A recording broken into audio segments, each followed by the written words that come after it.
Comment, en tant qu'entrepreneur, est-ce que tu peux doubler ta productivité littéralement dès demain? C'est un petit peu ce que je voulais te partager aujourd'hui dans la vidéo. Et tu vois, aujourd'hui, je suis à Tokyo. Alors, on voit peut-être pas la caméra, mais il y a un zoo juste à côté, il y a une université derrière, et puis il y a un parc. Et tu vois, là, on est en vacances un petit peu pour les 25 ans de ma femme. Et il n'y a même pas une semaine, j'ai organisé du coup le premier séminaire en physique avec les personnes que j'accompagne.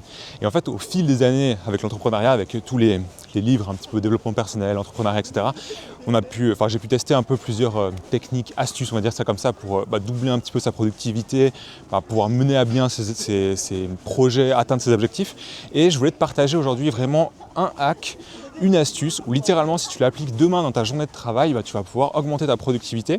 Peut-être que tu connais déjà un petit peu cette méthode, c'est ce qu'on appelle avaler le crapaud. Alors je ne sais pas exactement si on l'appelle vraiment comme ça, mais c'est le fait de vraiment la grosse charge de travail, le gros événement de travail, fais-le dès le début, même si c'est inconfortable, même si tu sais que tu n'as pas envie, même si c'est une sortie de zone de confort.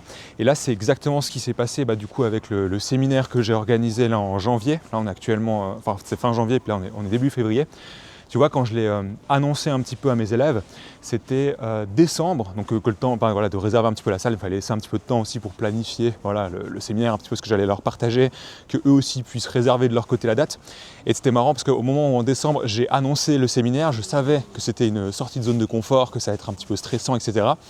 Mais il y avait ce côté psychologiquement où, je crois que c'était vraiment genre début décembre, puisque c'était dans 2 mois, c'était ok. Et je pense qu'on a tous un petit peu ce truc où tu sais que ça va être une sortie de zone de confort. Et vraiment, je m'étais forcé à poster sur le groupe parce qu'il y avait ce côté où j'avais aucune obligation finalement. Il n'y a personne qui m'avait demandé au sein des élèves que j'accompagnais de faire un événement en physique. Il n'y a personne qui exigeait. Il n'y avait vraiment aucune attente. Mais c'est juste, moi, je me suis dit, ok, je veux déjà pouvoir les rencontrer en physique. C'était vraiment une super journée de pouvoir les échanger, rencontrer, échanger avec eux, etc. Au-delà de juste avoir un Google Meet et puis un écran interposé. Mais il y avait aussi ce côté où je voulais leur apporter une sorte un petit peu d'apprentissage continu, de sorte à ce que d'une fois qu'ils aient fini l'accompagnement, qu'ils aient mis en place leurs investissements, en fait ça ne s'arrête pas là.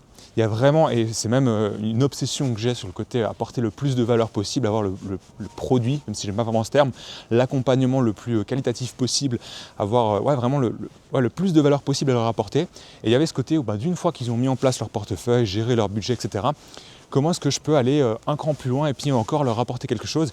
Et il y avait du coup un petit peu ce séminaire en physique pour déjà se rencontrer, qu'ils puissent avoir un réseau un petit peu d'investisseurs, même s'ils l'ont déjà au travers de la communauté, mais avoir des sujets peut-être plus précis, pointus, qu'on voit justement lors d'une journée comme ça ensemble. Et c'était un petit peu cette volonté-là. Et justement, je me suis forcé à justement publier le message un petit peu dans la communauté en disant, le 24 janvier, réservez votre journée, je ne sais plus comment j'ai annoncé ça, ça va être à Lausanne, je vous annoncerai un petit peu les détails, comme ça moi j'avais le temps de m'organiser un petit peu pour réserver la date, etc. Et il y avait ce côté où je me suis forcé justement à l'envoyer, à le publier ce message, comme ça je savais qu'à partir du moment où c'était publié, je ne pouvais plus faire marche arrière. Et en décembre, franchement, c'était vraiment tranquille parce que du coup, c'était dans 2 mois. Dans ma tête, dans mon cerveau, c'était pas vraiment concret. Et il y avait aussi cette volonté où je savais qu'en février, justement, on partait ici au Japon, à Tokyo, parce qu'on avait planifié ça depuis octobre-novembre, je ne sais plus exactement, avec ma femme, parce que du coup, en l'occurrence, là, c'est son anniversaire. Et il y avait ce côté où je voulais faire ça avant de partir. Et c'est vraiment ça, ce côté de avaler le crapaud, où tu fais la tâche vraiment la plus inconfortable, qui te sort de ta zone de confort, vraiment avant le côté un petit peu, après l'effort, le réconfort. Là, du coup, on est parti vraiment en voyage, et là, je te jure, j'ai complètement déconnecté. Ça, c'est aussi, c'est quand même assez génial, le côté d'avoir un business en ligne, une entreprise en ligne où tu peux littéralement bosser depuis n'importe où. Alors là, j'ai pas pris l'ordinateur, mais j'ai l'iPad pour suivre quelques petites tâches un petit peu sur le school, mais je peux quand même répondre à 2-3 élèves via WhatsApp ou même directement sur le message school. Mais je peux vraiment bosser littéralement depuis l'étranger, même si là, en l'occurrence, je suis vraiment en vacances et j'ai vraiment déconnecté. Mais pour reprendre ce côté-là, où quand j'ai annoncé un petit peu ce séminaire, j'ai fait exprès de justement le donner avant le fait de partir en voyage. Comme ça, je savais que j'allais faire cette grosse sortie de zone de confort, donc ce côté un petit peu de avaler le crapaud, faire vraiment Alors la métaphore de avaler le crapaud, je trouve que c'est vraiment c'est une vraie technique qui existe, mais c'est faire la chose qui te demande le plus d'énergie, le plus d'effort en premier, comme ça c'est fait et ensuite tu passes à autre chose. Et c'est vraiment ça que je voulais faire, je voulais pas le faire au retour du Japon, parce que sinon déjà sur les derniers jours de voyage, tu as un petit peu ce truc dans ta tête de « Ah mince, quand je reviens j'ai ce truc, ou ça va être stressant, etc. » Là c'est vraiment, je le fais avant, et ensuite vraiment tu coupes l'ordi, tu déconnectes et puis tu profites réellement. Et tu vois ce côté où ces stratégies, un petit peu ces astuces, on va dire, de productivité, il y en a plusieurs que j'ai pu tester au fil des ans. Et s'il y a vraiment un truc que j'ai retenu, c'est que non seulement il n'y a pas une façon de faire qui va correspondre à tout le monde, c'est que vraiment chaque personne va avoir des stratégies à mettre en place ou autre qui va lui correspondre. Je pense que si tu as ce côté entrepreneuriat, il y avait déjà un petit peu ces formes de vidéos, tu vois, un peu ces routines où il faut prendre des douches froides, se lever à 5h du mat, faire de la méditation et puis plein de trucs. Lire 10 pages le matin au minimum et puis vraiment avoir toutes ces routines. Je les ai, je pense, toutes essayées. Et au début, je me forçais vraiment à le faire en me disant c'est comme ça qu'on est productif, c'est comme ça que je vais pouvoir atteindre plus rapidement mes objectifs, pouvoir vraiment atteindre mes objectifs, concrétiser mes projets. Et c'est vraiment, je me suis rendu compte par la suite qu'en fait, ça ne me correspondait pas forcément certains de ces éléments. Et tu vois, aujourd'hui, ce que je te partage, le côté de faire un petit peu cette tâche sortie de zone de confort la plus inconfortable ou autre, en premier, moi, ça m'aide beaucoup. Le matin, et je te partagerai ça juste après, mais dans mes journées de travail, maintenant, le matin, je ne prends plus aucun rendez-vous. Je me fixe vraiment la grosse tâche de la journée le matin, le début. Comme ça, je sais que ce qui est le plus inconfortable, ce qui va me demander le plus de temps, le plus d'énergie, je le fais dès le début. Comme ça, c'est fait. Puis ensuite, si je suis j'ai peut-être un petit peu l'esprit où je suis plus, distrait par des choses ou autres, je sais que la grosse tâche de la journée, au moins, elle est faite. Je l'ai fait vraiment en premier. Comme là, typiquement sur l'année 2026, le gros, j'en ai plusieurs, mais un des objectifs que j'avais, du coup, c'était de vraiment concrétiser ce séminaire et puis de le faire de manière assez propre et puis de pouvoir proposer vraiment quelque chose de qualitatif, de pouvoir enregistrer le séminaire, de le proposer un petit peu aux autres. Je vais me poser parce que j'ai pas l'habitude de parler en marchant, c'est assez soufflant. Mais du coup, c'était vraiment une des choses qui, moi, me correspond, le fait de faire le plus compliqué, un petit peu le plus challengeant dès le début de l'année, dès le début de la journée. Et tu vois, il y avait aussi un élément que j'avais appris dans le livre The One Thing, où c'est que finalement, on a de la volonté à volonté. Et je trouvais ce côté intéressant. Pourquoi ? Parce que finalement, quand tu essayes d'être le plus productif possible, de faire preuve de plus de discipline possible, etc., il y a ce côté où des fois tu culpabilises quand justement tu ne fais pas preuve de discipline. Ou quand tu sautes, une session de travail ou bien une séance à la salle de sport ou peu importe.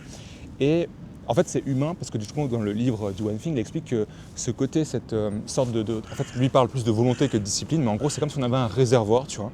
Le matin, on se lève, et c'est vraiment logique, tu vois, ce côté de temps et d'énergie qu'on a en tant qu'être humain, le matin, il est à 100% quand tu te lèves, tu vois. Et en fait, plus tu vas l'utiliser pour, te lever à la bonne heure, de faire une grosse session de travail, de, respecter justement un certain horaire, ou bien de faire un appel, ou bien peu importe, et puis en fait, ta barre un petit peu de volonté, tu vois, tu étais à 100% quand tu te lèves à 6h, 7h le matin, en fait, elle va descendre à 80, 50, 40% au fil de la journée. Et si tu attends justement peut-être l'après-midi ou le soir pour faire justement ce qui te coûte le plus en termes de temps et d'énergie ou bien de sortie de zone de confort, au lieu d'être à 100% avec une barre de volonté qui est vraiment pleine, en fait, tu vas commencer ta tâche, l'objectif que tu allais à faire avec 40%, ce qui fait que tu seras beaucoup moins efficace. Et le fait de justement contrebalancer ça en disant ok, le premier truc que je fais le matin ou à l'année ou au trimestre ou à la semaine ou peu importe, parce que tu pourrais très bien utiliser cette stratégie un petit peu de avaler le crapaud, disons, sur la semaine. Tu sais que sur la semaine, tu as tel objectif à atteindre, le lundi, mardi, c'est que ça. Et puis ensuite, milieu de semaine, etc., là, tu pourrais faire peut-être autre chose ou autre. À la journée, la même chose, à l'année, la même chose. Et tu sais que justement, en fait, tu vas commencer ta tâche pour atteindre ton objectif avec 100% de ta barre, un petit peu de volonté. Et tu vois, c'est vraiment ça du coup que j'applique dans mes journées. Comme je te disais avant, je ne prends plus de rendez-vous aujourd'hui le matin, du moins jusqu'à 11h, où vraiment, je sais que de 7h à 9h30, jusqu'en général, je fais une petite pause. Je fais le plus challengeant, ce qui me nécessite le plus de ressources, on va dire, en termes d'énergie et de temps, ce qui est vraiment le plus important aussi pour moi. Comme ça, au moins, je sais que ça, c'est fait. Et ensuite, si durant l'après-midi ou la soirée ou peu importe, je suis un petit peu moins productif, je suis distrait parce que justement, ma barre de volonté est déjà épuisée et ce sera un petit peu plus tentant d'être sur Instagram à faire défiler des conneries ou ce genre de choses, au moins, le gros du travail de ma journée a été fait justement en amont. Il y a ce côté où j'ai justement avalé le crapaud. Et tu verras que du coup, quand tu arrives en fin de journée sur une journée de travail, tu as ce côté où au moins tu n'as plus en fait, cette culpabilité de dire j'ai pas travaillé aujourd'hui ou j'ai pas été aussi productif, et tu as cette sérénité de dire au moins le gros du taf il a été fait. Et là tu vois avec le séminaire, là on reprend un petit peu la vue à l'année, c'est exactement ce qui s'est passé. Je me suis forcé là en décembre à l'annoncer avant le voyage justement au Japon, comme ça je savais que j'allais faire j'allais avaler le crapaud 2026 vraiment en début d'année et j'allais vraiment faire cette sortie de zone de confort, un petit peu ce côté stressant, en plus juste avant de partir en vacances qui allait, comment dire ça, je peux dire doubler la sensation de plaisir de voyage, mais au moins tu es vraiment serein quand tu pars, tu n'as pas cette petite voix, ah mince au retour je vais avoir ça. Et c'est vraiment un petit peu le petit hack que je voulais te partager, c'est ce côté où pour simplement en fait doubler ta productivité, littéralement dès demain, alors c'est vraiment propre à chaque personne, mais moi en tout cas je bloque mon agenda le matin et vraiment le plus important, le plus challengeant, ce qui te demande le plus de temps et d'énergie, voire de sortir de ta zone de confort, tu le fais vraiment au début. Comme ça c'est fait et puis ensuite tu peux te concentrer sur peut-être d'autres tâches qui sont un petit peu annexes, secondaires ou autres. Et de nouveau, comme je te l'ai dit juste tout à l'heure, c'est moi aujourd'hui, ça me correspond. Maintenant, si toi, tu n'es pas la façon de faire, et ça c'est vraiment quelque chose qu'on n'en parle jamais dans les livres de développement personnel, entrepreneuriat, business, voire les vidéos ou autres, c'est que des fois un petit peu pas ces règles, mais ces façons de faire, si toi ça ne te correspond pas, en vrai juste teste et fais autre chose, ou fais différemment, ou trouve la façon de faire qui toi te correspond. Tu vois vraiment, il y a quelques années, moi je faisais, comme je te disais avant, le réveil très tôt, la douche froide le matin, ce genre de choses. Et alors, certains de ces éléments, je les ai conservés, d'autres vraiment plus du tout. Puis au début, j'avais vraiment cette culpabilité de me dire, en fait, si j'ai lu ça dans les livres de développement personnel, que j'ai écouté ça dans les podcasts, business, ce genre de choses, je dois les faire. Et en fait, juste non, ça me correspond pas, et c'est complètement ok. Et aujourd'hui, la façon de faire, d'avaler un petit peu ce crapaud dès le début de ta journée, semaine, année de travail, moi, ça me correspond. Mais si toi, justement, c'est l'opposé de te dire, en fait, ça va me mettre dans le bain de commencer par des tâches un petit peu plus faciles, zones de confort, etc. Puis ça me fait monter un petit peu en énergie pour ensuite faire le gros événement challengeant de ma journée, de ma semaine, de mon année, c'est complètement ok. Juste trouve la façon de faire qui toi te correspond.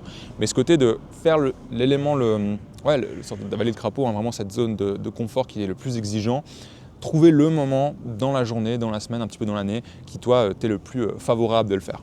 Et moi aujourd'hui c'était vraiment le plus simple de le faire au début d'année. Et là pour le voyage au Japon, alors c'est pas très beau parce que du coup on est dans un parc et alors on était parti en été la dernière fois, mais là il n'y a pas les arbres fleuris, donc c'est pas excessivement joli. Je suis désolé, c'est pas vraiment là pour faire des vlogs sur le Japon, mais c'est vraiment un pays qui est magnifique et du coup ça permet vraiment de profiter du voyage à fond. Le fait d'être vraiment serein, de pouvoir en plus répondre à tes élèves vraiment en ligne, ça c'est vraiment, vraiment incroyable. Donc voilà pour ce rapide hack, cette petite astuce en termes de productivité que je voulais te partager aujourd'hui.